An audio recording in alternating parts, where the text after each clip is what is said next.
vocês esperavam. Eu sei que vocês gostam dessa parte da aula. Nossa querida exercícios.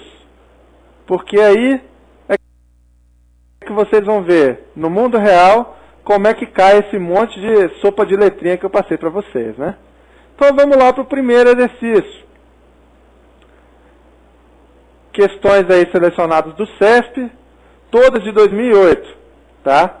De 3 provas diferentes. Primeira delas aí, STJ, as 2 primeiras. Ele diz o seguinte: o UEP do padrão 802.11 é o protocolo atualmente considerado seguro para se garantir o sigilo dos dados que trafegam na rede. Atenção na questão, hein, pessoal? O protocolo considerado seguro. Negativo. Tá? Ele é um protocolo que provê algumas funções de segurança, mas ele não é considerado seguro. Lembra do que a gente conversou. Ele tem algumas deficiências graves aí, de uso de RC4, né, de chave fixa. Foi até por isso que surgiu o WPA e depois dele o WPA2. Então o EP não é considerado um padrão seguro. Questão está errada. Próxima. O padrão de rede sem fio 802.11g especifica velocidades de transmissão de até 108 megabits. Eu te dei a cola lá no bloco, você lembra? Isso aí caiu na prova e eu selecionei para você. O padrão 802.11g não especifica 108 megabits, especifica 54. Essa implementação de 108 é uma implementação particular de alguns fabricantes. O padrão não te deu essa opção, ok? Errado também. FUB 2008. O padrão de rede sem fio 802.11 A, B e G operam em frequências de 5,1 GHz. Errado, né, pessoal? B e G operam na frequência de 2,4 GHz. Tá? Isso aí não tem jeito, pessoal. Vocês vão ter que se lembrar mesmo, vão ter que decorar essas frequências aí, ok? Tá incorreta também. A última dessa página. O protocolo MAC 802.11 é o CSMA com prevenção de colisão. CSMA Collision Avoidance. Tal protocolo opera sem esquema de reconhecimento e retransmissão de quadros, de modo similar ao protocolo Ethernet 802.3. Vamos analisar a questão por partes.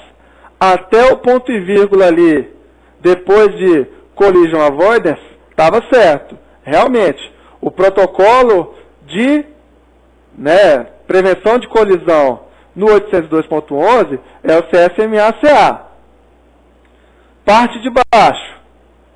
Opera sem esquema de reconhecimento e retransmissão de quadros, de modo similar ao protocolo Ethernet 802.3. Errado, pessoal. Lembra, no 802.11, que cada frame que você manda, ele manda um EC. Então, da mesma forma como o TCP na camada 4, né? Ele vai mandar um EC para ter certeza que aquele frame transmitido foi recebido com sucesso. Então, ele trabalha sim com esquema de reconhecimento e retransmissão de quadros quando há erro. Tá? Essa questão também errada. Próximas. Vem uma aí da ESAF. Também prova nova, prova da CGU do final de 2008.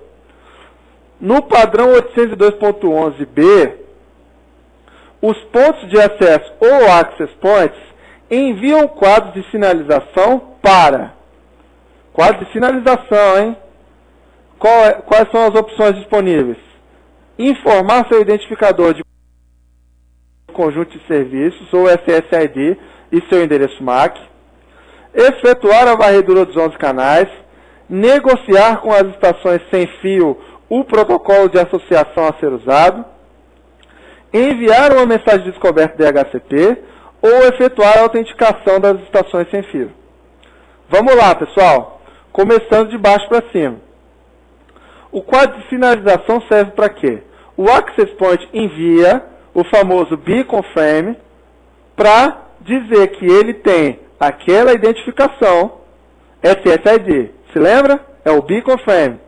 Então, de baixo para cima. Efetuar a autenticação das estações sem fio. Errado, né, pessoal? Vocês lembram?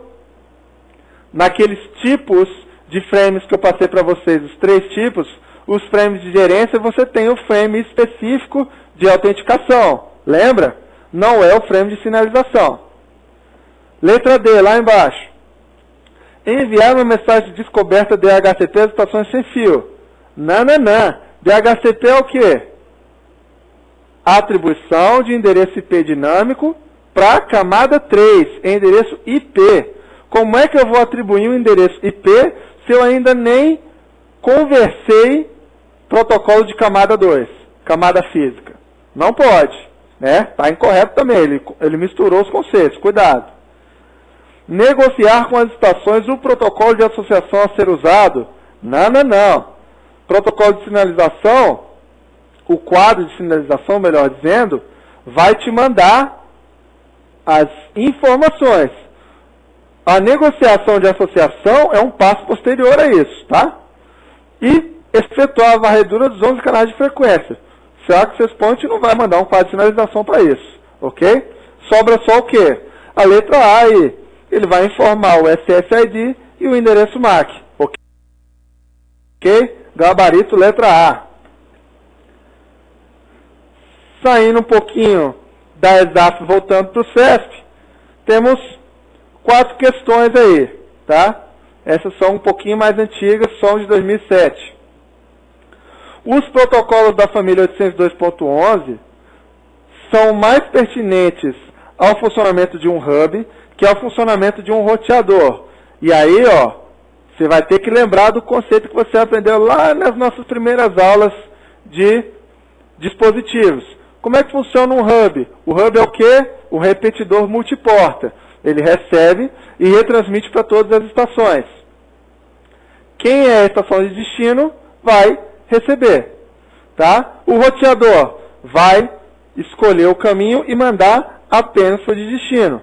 A questão está o quê? Está certa. Como é que funciona o wireless? A estação transmite e o meio de transmissão é compartilhado, assim como no hub, né? O meio de transmissão é compartilhado entre todas as estações. Está certa a questão. Próxima, Prefeitura de Rio Branco. Um access point normalmente emprega round robin como mecanismo para atender os clientes que estão sendo servidos pelo AP. Aqui ele botou um nome bonito para o negócio que eu ensinei para vocês hoje. Lembrem lá dos métodos DCF e PCF. Como é que é o PCF? PCF é quando o access point funciona daquela forma parecida como o token ring. Ele pergunta de estação em estação, de tempos em tempos, quem quer transmitir. E o que é isso? É o round robin. Ele vai fazendo revezamento das estações para ver quem quer transmitir um frame. Tá? E esse tipo de abordagem é empregado por um access point, sim. Tá? O gabarito dessa questão é correto. A minha dúvida ali é só sobre o normalmente. Né? Porque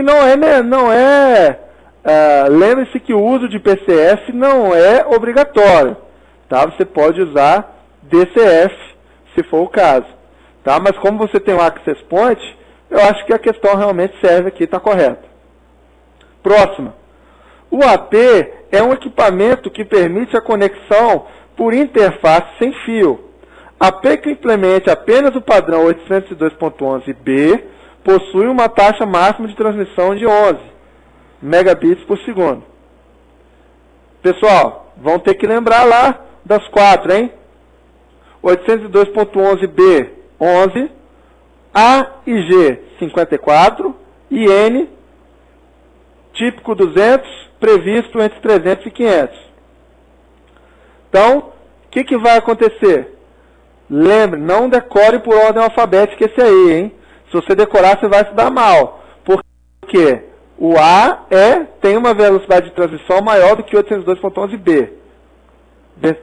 A questão aqui está correta. Continuando. De acordo com o padrão 802.11, a conexão direta entre dispositivos móveis é possível.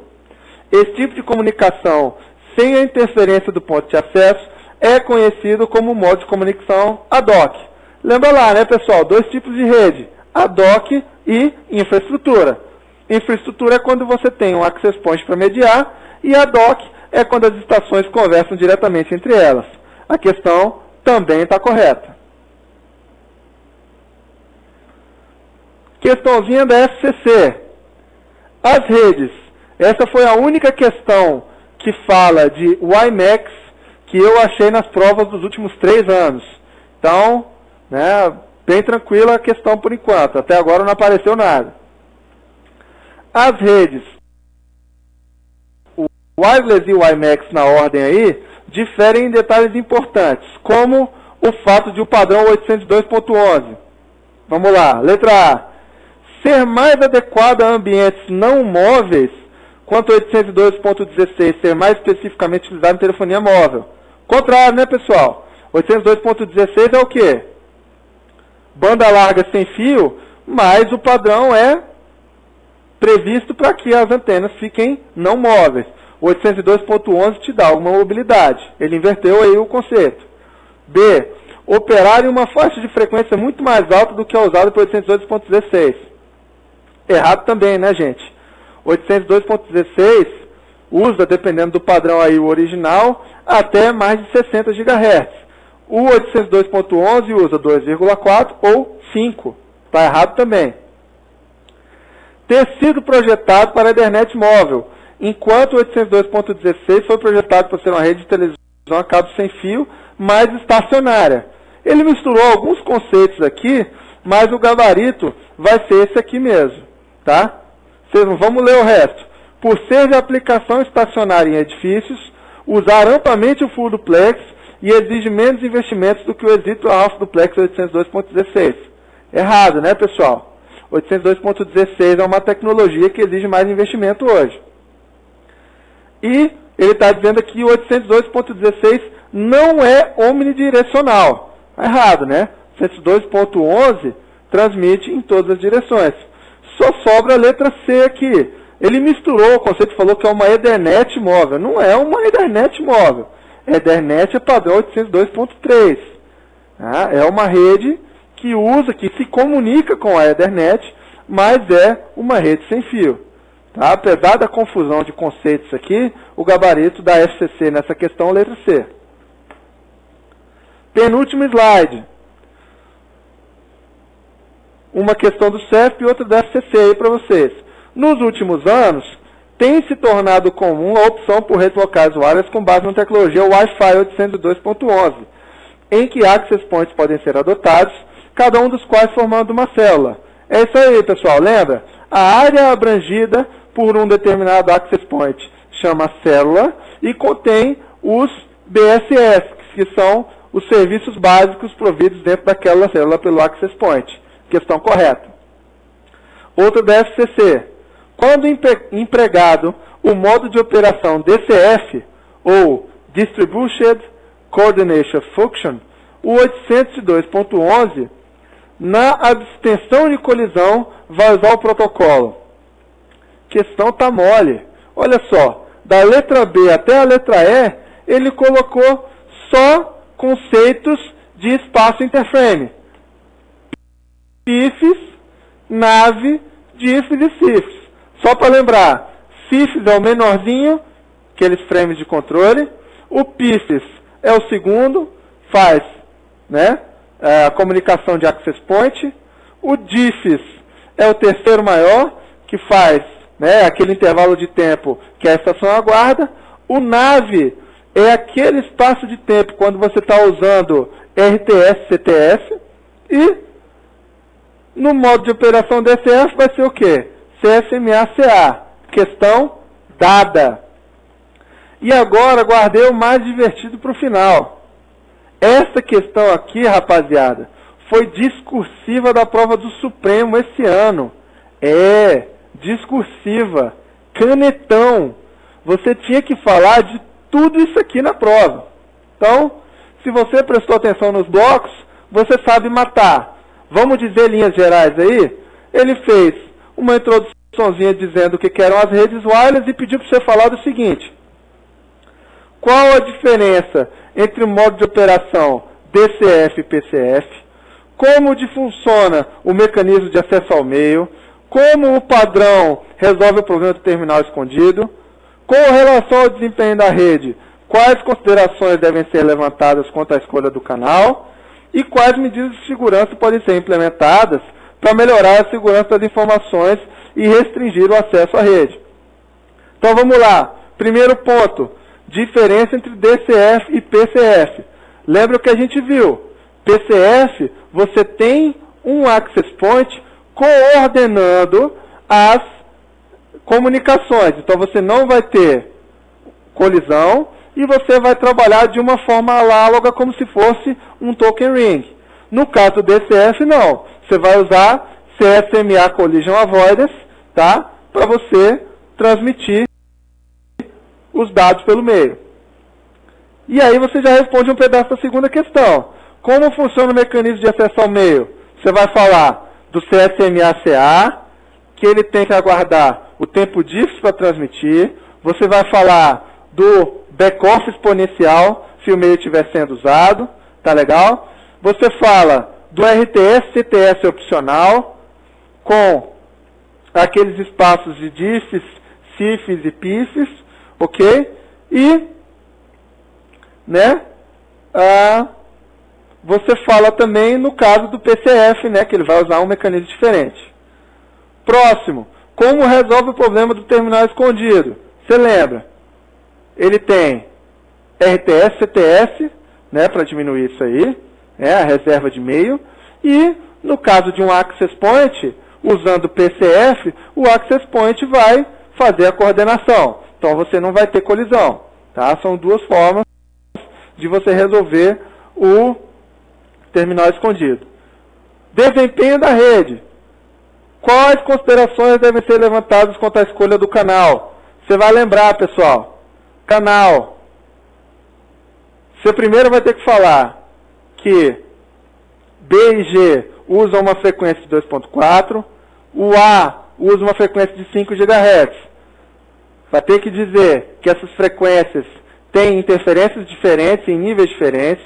No caso da B e da G, você vai ter que lembrar, lá na sua questão, teria que falar que os canais têm um nível de overlap entre eles, na frequência, que são 13 canais, que, né, só 3 são diferentes, então você tem que procurar escolher canais diferentes dos canais das redes próximas, né, para você diminuir a interferência e aumentar o desempenho, ok? E o último aspecto aí, você ia ter que falar medidas de segurança, você ia falar de WEP, né, de WPA e de WPA2.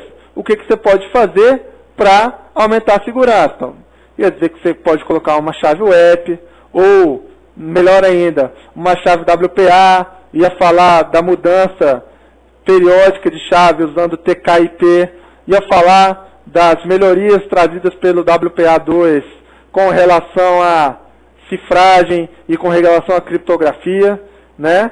E discorrer sobre esses assuntos. Pessoal, questãozinha complexa, hein? Quase tudo que a gente falou na aula hoje, para você ter que escrever no canetão ali. Mas eu tenho certeza que se cair alguma coisa parecida hoje, você vai ser capaz de matar a questão com toda tranquilidade. Pessoal, esse é o fim da nossa aula. Na próxima aula a gente começa a falar um pouquinho já de segurança de rede. Agradeço a sua companhia mais uma vez.